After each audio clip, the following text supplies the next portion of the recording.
Madam, ఆఫీస్కి వెళ్తున్నారా? ఏ కొత్తగా నీకు చెప్పి నీ పర్మిషన్ తీసుకుని వెళ్ళాలా? నేను అలా అనలేదు మేడం. టిఫిన్ రెడీగా ఉంది, తిని వెళ్తారేమోనని. అక్కర్లేదు, ఇవాళ ఆఫీస్లో ఇంపార్టెంట్ మీటింగ్ ఉంది. అదయ్యాక ఆఫీస్లోనే తింటాను. పోనీ ప్యాక్ చేసి చంద్రగారితో ఆఫీస్కి పంపించమంటారా? ఏంటి ఈరోజు కొత్తగా నన్ను టార్గెట్ చేస్తున్నావు? నేను నందితని కాదు నీ మాటలకి పడిపోవడానికి. నీ డ్రామాలు ఇంకా ఆపు. కొన్ని పరిస్థితుల కారణంగా నీ పెళ్లి చేయాల్సొచ్చింది. అంత మాత్రాన నేను నిన్ను కోడలుగా ఒప్పుకుంటానని ఎప్పుడూ అనుకోకు. ఒకవేళ నీకు ఇంటి మీద స్పెషల్ హక్కు ఉందని ఇండైరెక్ట్గా చెప్పాలని ట్రై చేస్తే నేను చెప్పేది గుర్తుపెట్టుకో. నీ దయాదాక్షిణ్యాల మీద బ్రతకాల్సిన అవసరం ఈ మల్లికకి ఎప్పుడూ రాదు. ఒకవేళ వస్తే అదే నా చివరి రోజవుతుంది. ఈ ఇంట్లో కేవలం నువ్వు ధ్రువకి మాత్రమే భార్యవి. కట్టుకున్నావుగా నీ కొంగుకి, వాణ్ణి నీ గుప్పెట్లోంచి జారిపోకుండా చూసుకో.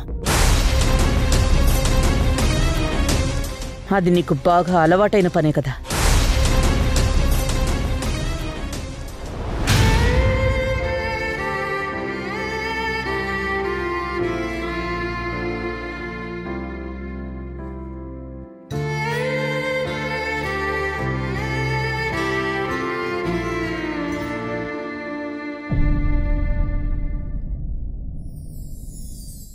డాడ్, ఏంటి ఈరోజు ఇతని పండగ? మీరింతలో రెడీ అయ్యారు? పండగేనమ్మా, నిజంగానే ఈరోజు పండగ. ఏది ఒకసారి కళ్ళు మూసుకో. మూసుకోమ్మా.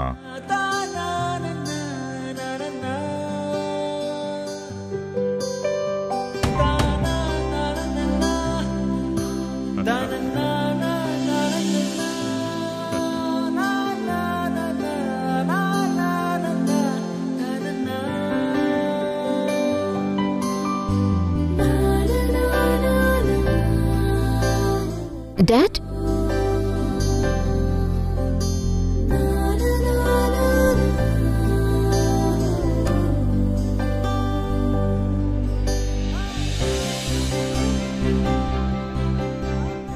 ఈరోజు నా బంగారు తల్లి పుట్టి నన్ను నాన్నని చేసింది. నా చిట్టి తల్లికి పుట్టినరోజు శుభాకాంక్షలు. ఇలాంటివి మరెన్నో ఆనందంగా జరుపుకోవాలని మనస్ఫూర్తిగా కోరుకుంటున్నానమ్మా. నేను ఆనందంగా ఉండటం అంటే ఆ వసుంధర ధ్రువ విడిపోయినప్పుడే.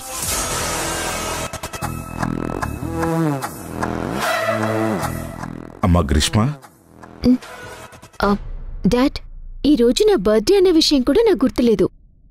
Anyway, thank you for your wishes. ఆ దేవుడు నా కూతురికి మళ్లీ జన్మనిచ్చాడు. ఇక మీదట నువ్వు గడపబోయే జీవితంలో మనసులో ఎలాంటి కల్మషాలు లేకుండా మంచి ఆలోచనలతో ఉండేలా చూడు. నీకంటూ ఒక అందమైన చింతలేని కుటుంబాన్ని నీకివ్వాలమ్మా. ఇది జరిగితే చాలమ్మా. ఇక దేవుడు పిలుపు కోసం నేను ఎదురు చూస్తూ ఉంటాను.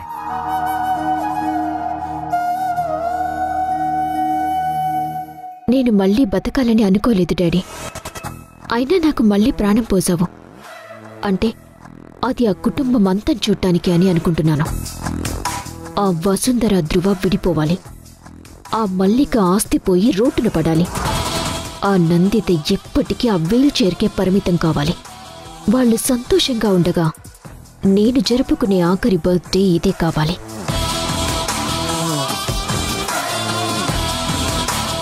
అమ్మా గ్రీష్మ, ఇవాళ నీకేం కావాలని అడుగు. అవును, నీ ఫ్రెండ్స్కి పార్టీ ఎక్కడ ఇస్తున్నావు? డాడ్, నాకు 1,00,000 కావాలి డాడ్. 1,00,000? వద్దులే డాడీ, ఎప్పుడు అడగమంటారు, మళ్ళీ అంతా అంటారు. అప్పుడు నన్నెందుకు అడగటం? మీరు ఫిక్స్ అయిందేదో అదే చేతిలో పెట్టొచ్చు కదా. సరేనమ్మా, నేను అరేంజ్ చేస్తాను. ఈరోజు నువ్వు డిసప్పాయింట్ అవ్వకు. నేను నిన్ను 100% అవ్వనివ్వను. ఓకేనా? Thank you daddy, thank you. Dad, నేను వెళ్ళి రెడీ పార్టీకి అరేంజ్ చేస్తాను.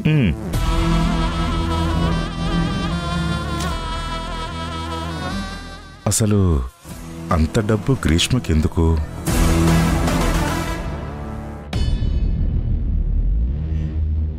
అవును నందితమ్మా, నిజంగా. ఇంట్లో ఎన్ని సమస్యలున్నా ఈ వసుంధర ముచ్చట్లు పెట్టుకోవడం మాత్రం ఆపదు. అయినా నా పిచ్చి కాకపోతే సమస్య తనైతే తనకి బాధేముంటుంది? ముందు ఈ సుజాకి వార్నింగ్ ఇస్తే ఆ వసుంధర సెట్ అవుతుంది. ఈ నవ్వులు కంట్రోల్ అవుతాయి.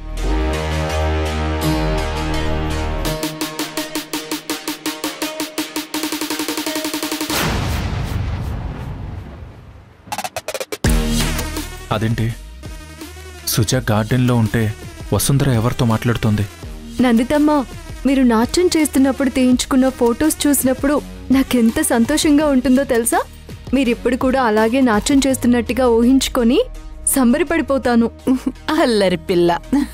నందితమ్మ, మీరు వీలైనంత త్వరగా కోలుకొని మళ్ళీ నాట్యం చేస్తూ ఉంటే నేను చూసి ఆనందించాలి.